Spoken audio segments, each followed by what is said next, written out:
Bonjour et bienvenue dans mon deuxième épisode de podcast Tricot. Donc moi c'est Lauriane et vous me retrouverez sous le pseudo Lo Demoiselle sur Instagram et Ravelry. Je vous mets de toute façon en description tous les liens vers mes profils et puis vers tous les projets que je vous présente dans ce podcast. Donc déjà je tenais à vous remercier pour votre gentillesse et votre accueil que vous avez eu envers mon premier épisode de podcast. Je ne m'attendais pas à avoir autant de commentaires, de bienveillance en le faisant. Donc vraiment ça m'a beaucoup touchée et beaucoup émue et je vous remercie énormément pour ça. Et donc, il m'a été très demandé de continuer et donc me voici pour le deuxième épisode et certainement pas le dernier. Alors aujourd'hui, je reviens avec deux projets terminés et j'ai trois en cours actuellement. Donc on va commencer tout de suite avec les projets terminés. Alors le premier, sans surprise, c'est le t-shirt Rose Picot de Elong avec Anna. Alors je suis désolée, il était plié dans l'armoire, donc il a la marque encore, là les plis encore dessus. Alors j'en avais déjà parlé quand même beaucoup au premier épisode, donc je vais essayer de faire assez court. Donc c'est un t-shirt qui se fait en bottom-up, donc c'est-à-dire qu'on commence en bas pour aller vers le haut. En bas donc il y a, hop, attendez, j'essaie de voir, voilà. En bas, il y a une dentelle qui est vraiment facile à réaliser, qui est simple à retenir et qui crée un très joli effet festonné. Donc ça fait vraiment une très belle bordure en bas. Et ensuite, on tricote en rond tout le corps, donc en jersey endroit. Et puis, on vient faire le dos. Et puis ensuite, chaque demi-devant que l'on vient raccorder au niveau des épaules avec un rabattage à 3 aiguilles. Hop là. Donc moi, vraiment, le rabattage à 3 aiguilles, c'est ce que je préfère. On peut faire aussi du crafting, il me semble, mais moi, je n'aime pas ça. Je préfère vraiment le rabattage, c'est rapide et simple. Et ensuite, on vient relever les mailles au niveau des manches pour faire des mini-manches. Et on a également l'encolure où on vient remonter les... Comment ça veut dire ça? Remonter les mailles pour faire des côtes torse, il me semble, 1-1. Oui, ça doit être ça. Des côtes torse 1-1.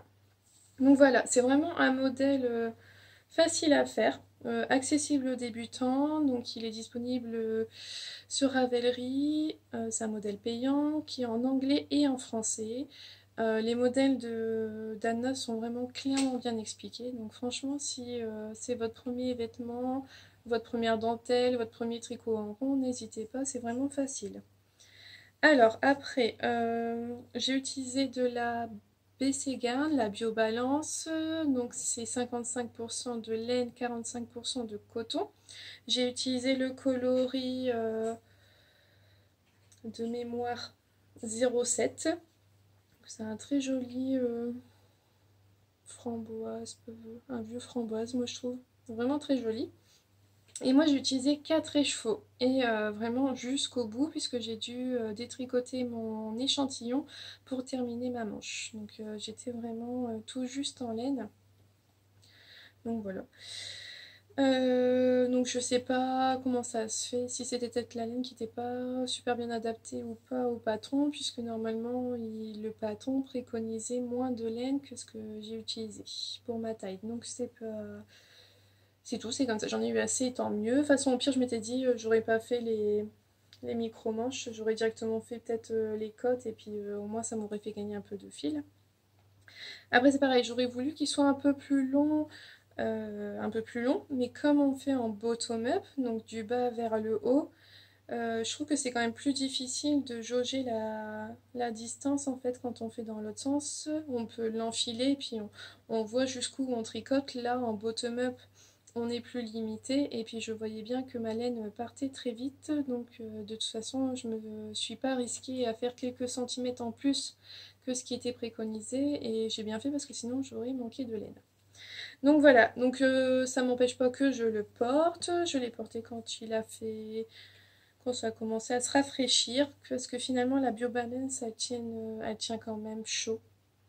Euh, c'est vraiment pas un t-shirt, c'est vraiment pour la mi-saison, soit printemps, soit automne, mais c'est vrai qu'en pur été, c'est pas possible de le porter.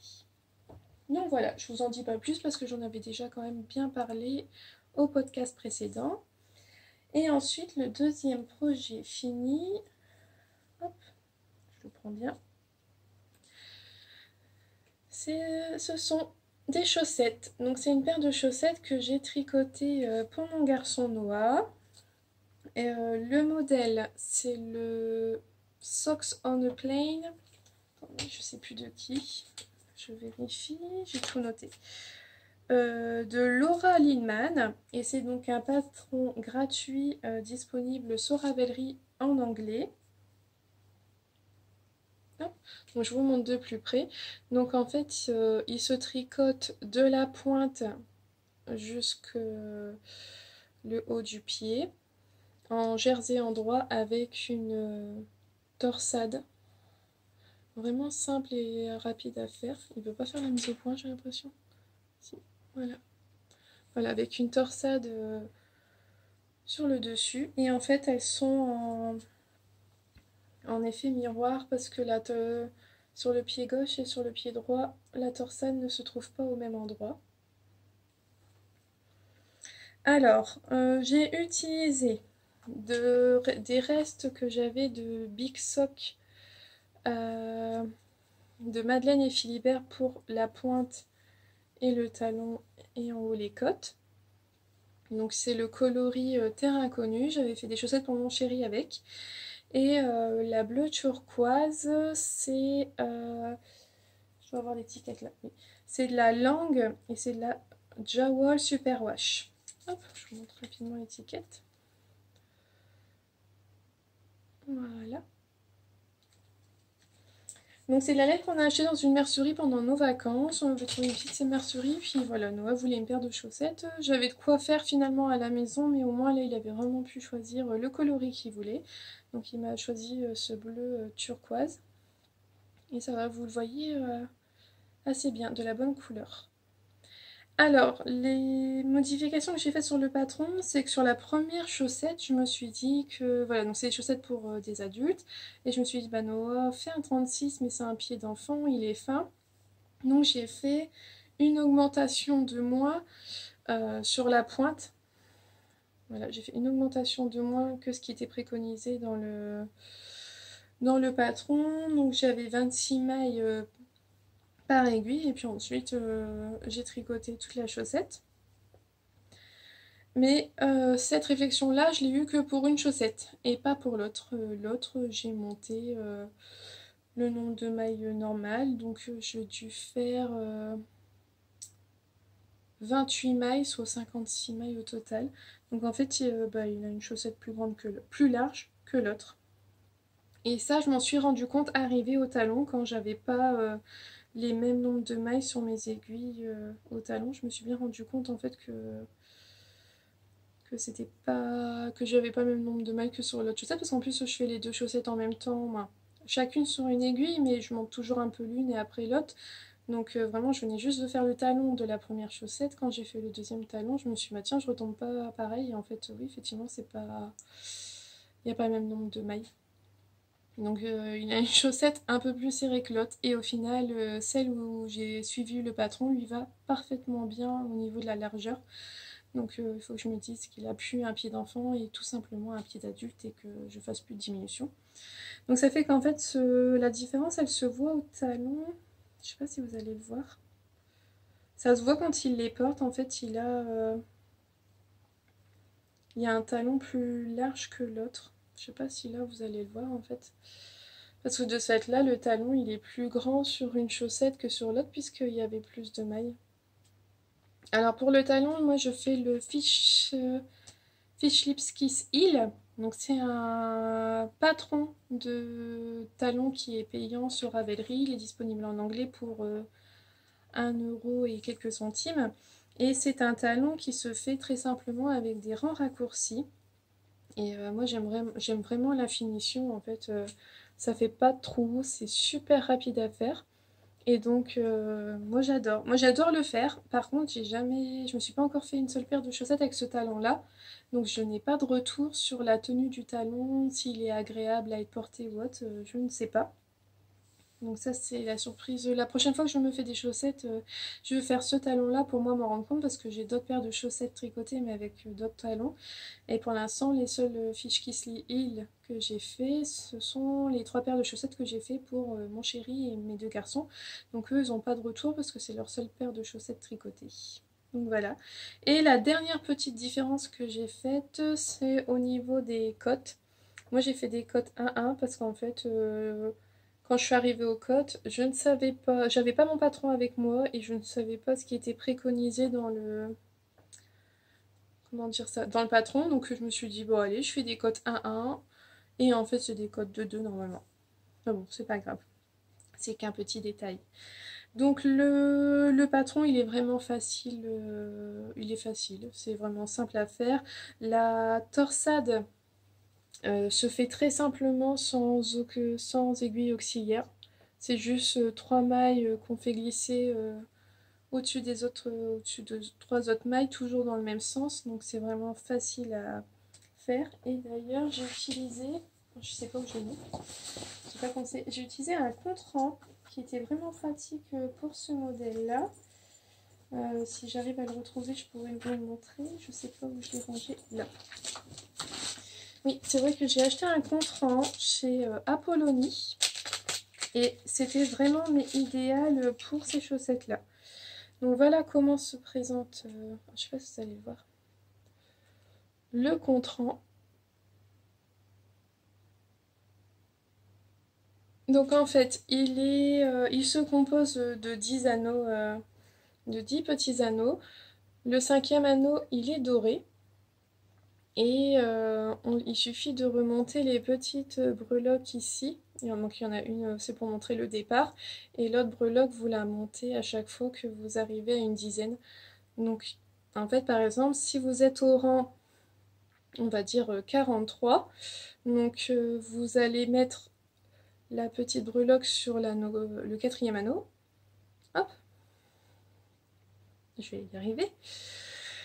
Donc, vous mettez votre breloque sur l'anneau 4. Comme ça, vous savez que vous êtes sur le rang des quarantaines et vous mettez l'anneau numéro 3, le 3e anneau, sur votre aiguille en fait en début de rang quand vous tricotez en rond. Et je trouve que ça c'est vraiment pratique en fait parce que moi là pour les chaussettes, j'ai utilisé le contre-rang à l'envers puisqu'en fait quand on le prend dans l'autre sens, il y a 5 anneaux avant le doré. Donc le doré est le 6e anneau. Et comme je devais faire ma torsade tous les 6 rangs, quand j'arrivais au rang doré, je savais que c'était le rang de ma torsade. Et comme ça a été vraiment simple. Je n'avais jamais à calculer, à penser à quoi que ce soit. Ça a été vraiment pratique. Je l'ai mis en début de rang. Comme ça, je tricotais voilà, ça m'a jamais embêté. Je tricotais en rond. Une fois que j'étais à l'anneau doré, c'est que j'avais fait mes 6 rangs, je pouvais faire ma torsade. Donc voilà, c'était le petit truc en plus. Et donc j'ai acheté ça chez Apollonie, qui fait aussi des sacs à projet très jolis. Donc voilà, ça c'était mon deuxième projet fini. Alors, je sais pas la quantité de laine que j'ai utilisée parce que je n'ai pas encore pesé les chaussettes, j'ai pas encore calculé combien il me restait. J'en ai utilisé quand même pas mal de mon écheveau de 50 grammes. Il est tout flasque, mais la surprise, et ça je ne le savais pas, c'est quand j'ai arrivé vers la fin de mes chaussettes, j'ai découvert qu'à l'intérieur, il y avait une bobine de fil. Hop, voilà. Donc en fait, une bobine de fil, la même couleur que la laine. Et j'ai découvert en faisant une recherche que dans les pelotes de laine Lang, dans leurs pelotes de laine à chaussettes, ils mettent du fil pour renforcer la pointe et le talon. Donc en fait, il suffit donc de prendre le fil qui est fourni dans la pelote, on double et comme ça va renforcer le talon et la pointe parce que c'est les parties qui s'usent le plus. Donc là, je ne l'aurais pas fait parce que j'ai utilisé des laines contrastantes pour les chaussettes de noix. Donc j'aurais pas, si je l'avais su, mais avant même, j'aurais donc quand même pas pris pour le faire. Cependant, j'en ai acheté deux autres pelotes pour moi me faire des chaussettes.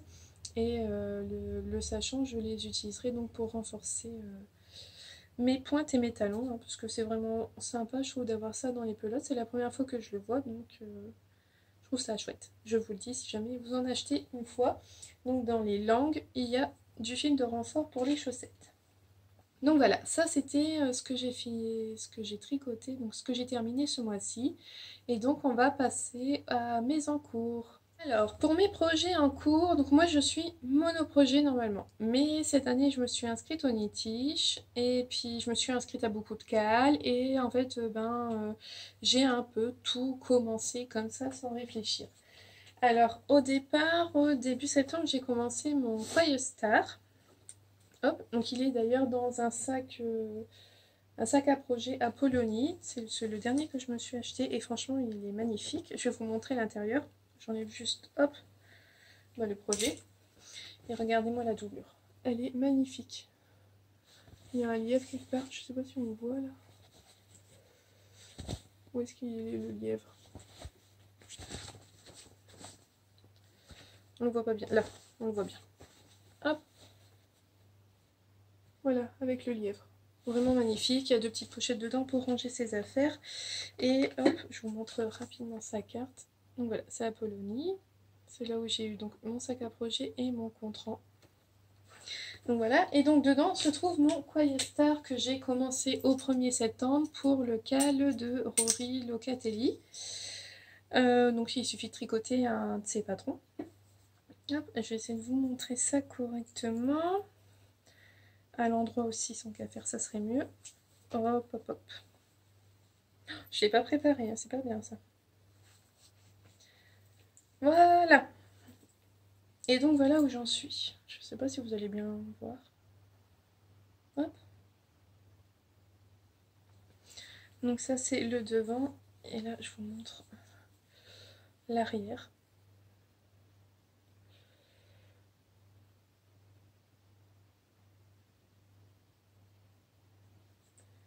Alors le Quiet Star c'est un gilet avec un col châle. Qui se tricote en top down, donc du haut vers le bas. Il a une construction assez particulière mais qui est finalement facile à comprendre et à réaliser. Donc on commence en fait ici, par cette partie là, le haut du col. On fait une partie, je sais plus combien de centimètres, mais bon, on commence un bout ici. On reprend de l'autre côté pour faire la même distance de l'autre côté. Et ensuite, on vient relever les mailles pour faire le dos, le haut du dos en point de semis. Et ensuite, je m'en souviens plus, ça fait déjà quand même un mois quasiment que j'ai commencé. On vient reprendre, oui, voilà, c'est ça. Et après, on vient de faire de chaque côté, on relève, hop, on relève ici les mailles du dos pour ensuite commencer le demi-devant tout en reprenant la dentelle du col et puis on continue le devant. On fait pareil de l'autre côté et ensuite on vient rejoindre les devants et le dos pour tout tricoter en un seul morceau. Je sais pas si j'ai été très claire, hein, parce que c'est pas évident à vous montrer avec autant de tissu. Je pense que ça sera peut-être plus simple quand il sera fini. Et donc là j'en suis à peu près une trentaine de centimètres en dessous des emmanchures. Donc on a une partie où c'est donc la dentelle du col. Ensuite on a une bande où c'est du point de semis. Et tout le dos, moi j'ai respecté donc le patron et je fais toute la dentelle dans le dos et en fait ça s'évase. Au fur et à mesure, on fait 3 fois des augmentations pour que la dentelle en fait s'évase. Je sais pas si vous allez bien le voir. Que ça s'écarte au fur et à mesure. Donc là, il me reste encore à peu près 5 cm avant de commencer à faire vraiment une partie en rang raccourci et avant d'avoir les côtes à faire. Alors, le patron, donc c'est de Rory Locatelli, il est payant, disponible en anglais sur Ravelry. Au début, moi j'avais un peu peur, je le trouvais, voilà, le gilet a beaucoup de dentelle, j'avais jamais fait de col châle, je m'attendais vraiment à ce qu'il soit compliqué et en fait il est très très simple. La dentelle, il n'y a même pas de diagramme, c'est une explication de, il y a combien de lignes sur la dentelle? Une, 2, 3, 4. Donc c'est que sur 8 rangs, et en fait tous les rangs en vert c'est que du jersey en vert, donc en fait la dentelle elle est vraiment très très simple puisque c'est une répétition de 9 mailles en fait. Hop, je sais pas si vous allez bien le voir. Donc voilà, en fait le motif c'est juste les deux jetés qui sont écartés plus les deux jetés qui sont répétés et un rang en droit. Et voilà, le motif c'est que ça. Et on le répète tout le long, quoi. Donc en fait, le motif, il est très très facile à se souvenir. Il n'y a que deux rangs de motifs et un rang en droit. Donc c'est hyper simple à se rappeler. Et le point de semis, c'est vraiment exact, c'est vraiment très simple aussi, puisqu'en fait, c'est 3 mailles en droit, une maille en vert. Donc voilà. Et on le décale, on répète ça tous les 4 ans et qu'on décale en fait pour obtenir le point de semis. Donc voilà, après on regarde juste, voilà, c'est 3 mailles, une maille en vert, et puis la fois suivante, on doit, je crois, tricoter 2 mailles au début, puis une maille en vert, puis ça reste toujours de toute façon 3 mailles, 3 mailles en droit, une maille en vert. Enfin, bref, ainsi de suite, le point de semis est vraiment simple aussi. Donc en fait là, j'ai fini mes augmentations pour le corps, pour le bas du dos. Donc en fait là, j'ai que à tricoter jusqu'à la longueur désirée. Et donc bah, j'ai plus besoin du patron puisque le motif de dentelle je le connais par cœur et le point de semis est très facile à se repérer. Donc voilà, j'ai vraiment aucun souci, il est vraiment très simple. Euh, Hop. J'aime beaucoup le petit détail entre le haut du dos et le bas du dos, là, la petite ligne qu'on forme. Je sais plus du tout comment ça se forme, mais en fait c'est super simple, c'est assez clair. Et j'adore le rendu. C'est la première fois que je fais ça, je trouve ça vraiment très chouette. Donc là, ben, je pense qu'au mois d'octobre, il sera fini, parce que j'ai donc plus qu'à faire le bas du dos et puis les manches. Il me semble que les manches, elles sont en point de semis, et elles ont encore une bande de dentelle au bout des manches. Donc je sais que c'est un modèle qui est beaucoup modifié par les tricoteuses, qu'il y en a qui ne font pas la dentelle dans le dos parce qu'elles trouvent que c'est trop de dentelle. Et moi, voilà, j'ai rien changé. J'aime bien vraiment, quand j'aime un modèle, je le fais comme il est parce que j'aime pas le modifier, j'aime comme il est. Donc, je respecte tout du début à la fin. Je sais qu'il y en a, ils ont fait des cottes au bout des manches. Par contre, ça, j'hésite un peu parce que j'aime bien quand c'est resserré à mes poignets. Donc, ça, je verrai à ce moment-là ce qu'il en est. Pour la laine, j'utilise de la Big Sock de Madeleine et Philibert dans le coloris Ostende. Donc c'est un très beau camel avec des jolis reflets. Je suis vraiment contente de la couleur. La laine, je l'ai déjà utilisée pour faire des chaussettes et je sais qu'elle tient bien. Donc là, j'aurai aucun souci. Donc c'est 75% mérino et ça doit être donc 25% nylon. Et je n'ai pas alterné mes écheveaux parce que je voyais vraiment pas de différence et je vais essayer de vous trouver où est-ce que j'ai changé. Où est-ce que j'ai changé? J'ai changé il n'y a pas trop longtemps. Ouais, ici, donc là. Alors, voilà, ici, là, il y a le changement, il a lieu ici. Et moi, je trouve que voilà, à l'œil nu, franchement, on voit pas du tout de différence. C'est vraiment parfait la teinture. Donc, moi, j'ai pas fait. J'ai pas alterné mes écheveaux. Donc là, ça en est mon troisième écheveau. J'en ai encore un quatrième pour finir mon gilet. Donc je pense que c'est bon au niveau de la laine, je suis large. Normalement, il y a des bandes qu'on fait sur le côté du gilet pour le fermer. Et ça, je sais pas si je vais les faire par contre. Ça, je verrai à la fin parce qu'en fait, on tricote tout le gilet, on le bloque, il me semble. Et après seulement, on doit venir faire relever des mailles pour faire les bandes. C'est des bandes sur que quelques mailles, sur 40 cm à faire 2 fois. Je suis pas sûre que je vais avoir la motivation de le faire. Je vais voir le rendu qu'il a une fois porté, ouvert, et je verrai si je fais des bandes ou non pour le fermer. parce que j'avoue que des bandes de 40 cm à faire, bah, ça doit être c'est long, ça doit être long à faire. Donc voilà, donc ça c'est un projet, donc je l'ai commencé au 1er octobre quand le CAL il a commencé. Et je l'ai enregistré dans le Knitish. Le premier jour, j'ai tricoté. Mon premier jour de Knitish, je l'ai tricoté, mais je me suis bien rendu compte qu'en fait, ça demandait quand même de la concentration.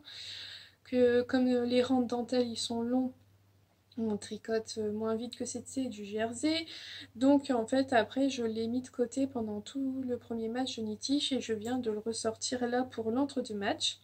Et d'ailleurs, le deuxième match commence tout bientôt parce que là, on est le 30 septembre et le prochain match commence le 2 octobre.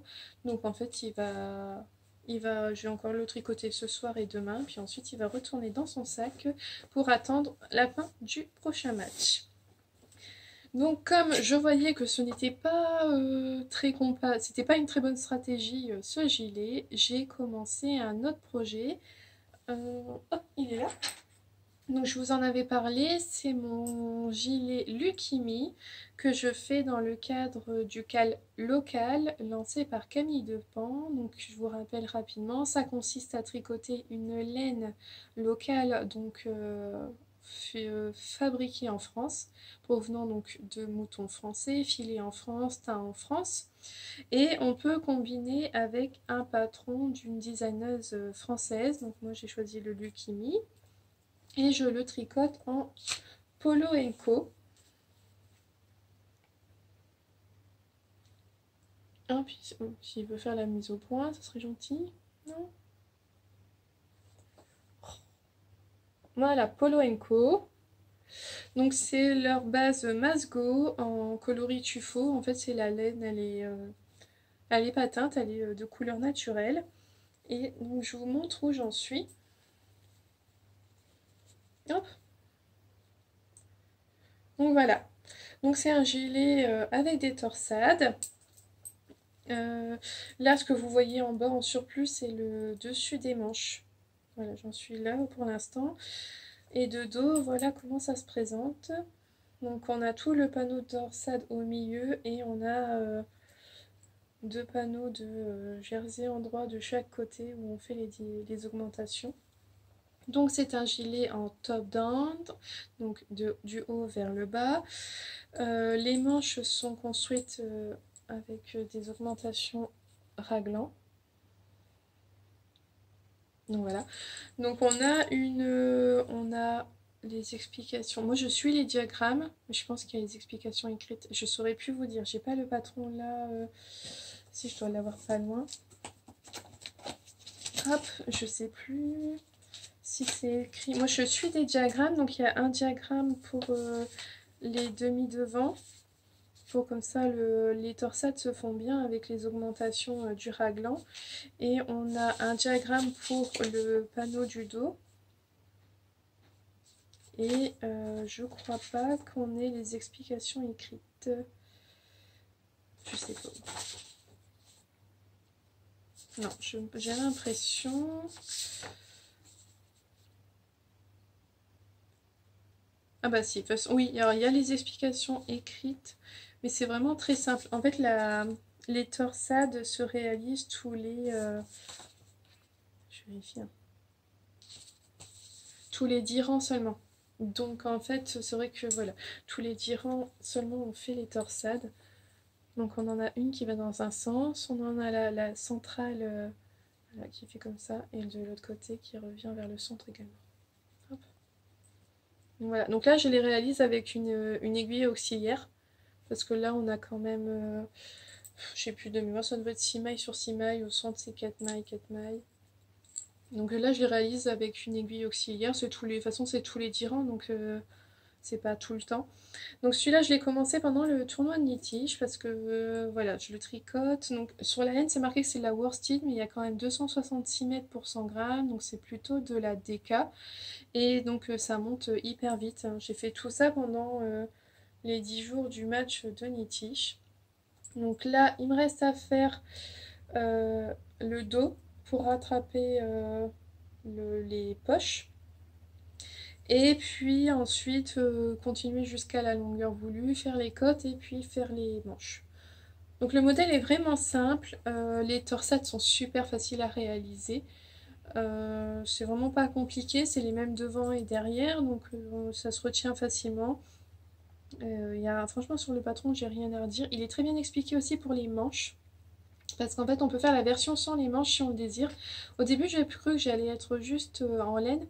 Il me semble que mon métrage est tout juste pour le gilet. Et donc je m'étais dit bah je vais pas faire les manches comme ça sera toujours ça de gagner. Et au final là je vois j'ai utilisé deux écheveaux, deux écheveaux pour faire tout ça. Là une fois que j'avais fini mes manches, c'est quand j'avais fini mon deuxième. Pardon. Mon deuxième écheveau. Donc là, il m'en reste encore trois. Donc je me suis dit, ben, je suis large, je peux faire les manches, et puis je peux faire les manches, je peux faire les manches. Bien sûr que je peux faire les manches. Je peux faire les poches. Donc voilà, je me suis lancée, j'ai fait les poches, et ce que j'aime beaucoup pour les poches, c'est qu'en fait, l'ouverture de la poche, elle a la forme de la torsade. Voilà, c'est ondulé comme ça, et je trouve ça vraiment super joli. J'adore. C'est le petit détail que j'aime bien.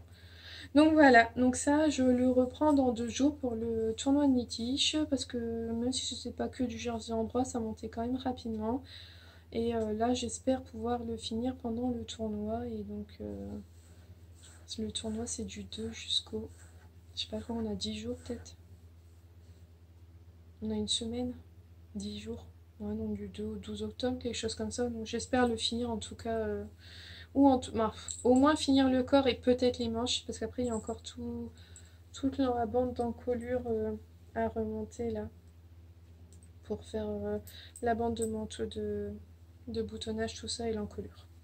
Donc voilà, ça c'est mon projet Leukimi. Et j'ai que donc voilà, dans le projet du local. Et j'ai un troisième projet mais que j'ai pas sous la main. Donc en fait, toujours pour le Nitish. On peut faire des points bonus si on tricote les couleurs de notre maison. Donc moi je suis chez Serre d'Aigle, donc gris et bleu.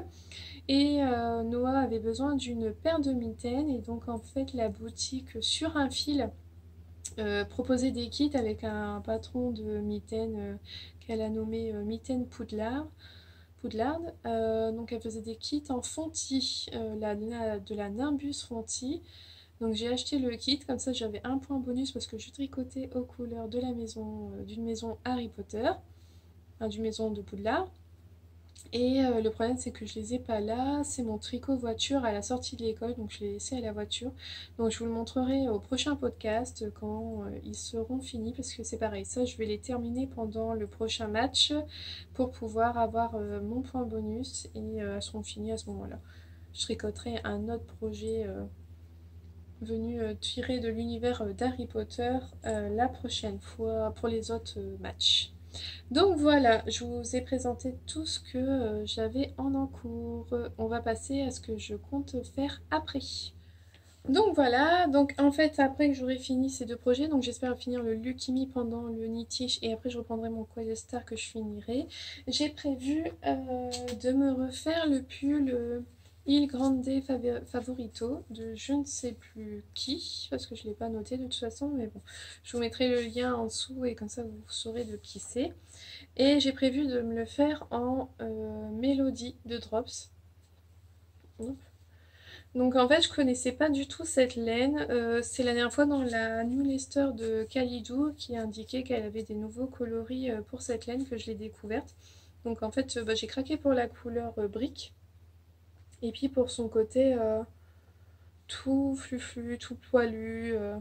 J'adore la couleur. C'est vraiment ce que j'aime en ce moment, ça se voit, c'est ce que je porte. Donc ça c'est ce que j'ai prévu pour après. Et ensuite sur un coup de tête je me suis dit que j'allais offrir des châles à Noël. Donc j'en fais un pour la femme de mon papa et je vais en faire un pour la maman de mon chéri. Et alors je vais faire... Hop. Alors il y a un châle, ça va être le châle Wiz de Nadia Crétin les Chênes. Donc en fait, j'avais encore en stock de la... hop, de la Halse Garn Cost. Donc la couleur écrue et nutmeg, je sais pas comment on dit. Hop. Donc voilà, donc ça c'est pour faire le châle Wiz. Donc en fait, je vais faire ce coloris là, je vais le doubler. En fait, je vais prendre les deux fils de la pelote et je vais tricoter en double. Et pour la partie écrue, j'ai acheté du kit silk de chez Drops. Voilà, pour doubler en fait le fil et avoir un châle un peu plus épais que si je tricotais les fils une fois. Là, ils seront tricotés en double et ça sera plus épais. Et le second châle, je ne sais plus. Je sais plus. Je m'étais dit qu'il fallait que je regarde avant et je ne l'ai pas fait. Donc c'est un châle de Nadia Crétin-Léchenne et je me demande si c'est pas celui qui s'appelle Des Fleurs. Quelque chose comme ça. C'est un patron que j'ai vu que j'avais dans ma bibliothèque, que j'avais dû acheter un jour quand il y avait des promos et je l'ai encore jamais fait. Donc je vais le faire. Je vais le faire. Et j'ai pris dans mon stock ces deux écheveaux de laine amourée. Donc on a, c'est dans sa base Athéna 100% mérino. Donc celui-ci c'est à la croisée des vents. Et celui-là c'est nuage bleuté.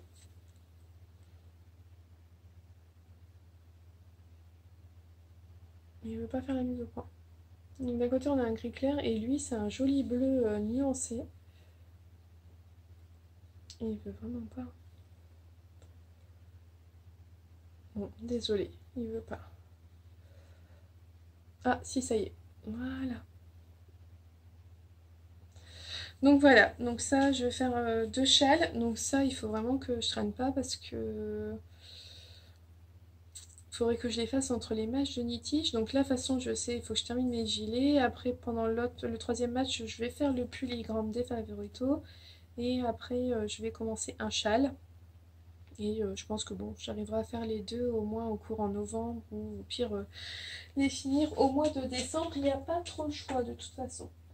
Parce qu'ensuite, j'ai également mon gilet Blossom que je vais faire en graines de dans la laine Physalis de graines de laine. Et c'est dans le cadre du cal décalé. Donc c'est la déca et ça c'est pareil, il faut que c'est un cal qui se fait en automne. Donc il se termine le 22 ou 23 décembre, quelque chose comme ça. Donc c'est pareil, il faudra que je me suis inscrite et j'ai vraiment envie de le faire. Donc il va falloir que je me motive à faire tout ça avant Noël. Donc voilà les projets à venir. Donc voilà, je vous ai dit tout, je vous ai montré tout ce que j'avais à vous montrer, je vous ai dit tout ce que j'avais à dire. J'espère que cet épisode vous plaira autant que le premier. Et en tout cas, je vous souhaite une belle journée ou une belle soirée et surtout un bon tricot. À bientôt!